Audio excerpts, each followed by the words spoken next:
అయితే ఈ అక్షయ తృతీయ రోజు చేయవలసిన పని ఏంటంటే తెల్లవారుజామునే లేవడము, మహాలక్ష్మి సమేత విష్ణుమూర్తిని తప్పనిసరిగా పూజించాలి.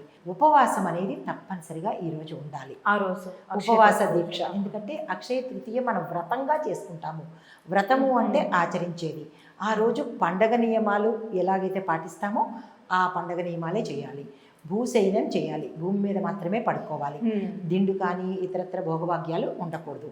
అయితే మూడవ నియమం ఏంటంటే ఉల్లిపాయ రజోగుణం ప్రకోపించే పదార్థాలు తినకూడదు. తీపి పదార్థాలు మాత్రమే తినాలి. తీపి పదార్థాలు తినడంలో గల ఆంతర్యం ఏంటంటే ఆ రోజు నుంచి మనకి ఉగాది రోజు నుంచి ఎలాగైతే భవిష్యత్తు బాగుండాలని కోరుకుంటామో ఈ అక్షయ తృతీయ నుంచి కష్టాలు పోవాలి అని పరశురామ పూజ కూడా చేసుకుంటాము. పరశురాముడు కూడా ఉద్భవించింది ఈ అక్షయ తృతీయ రోజే. సుధాముడు కృష్ణుడి ఫ్రెండ్, స్నేహితుడు, తెలిసే ఉంటుంది. 3 గుప్పెళ్ళు మనకి అటుకులు ఇచ్చిన రోజు, ఆ సుధాముడికి ఐశ్వర్యాన్ని ఇచ్చిన రోజు కూడా అక్షయ తృతీయ రోజే.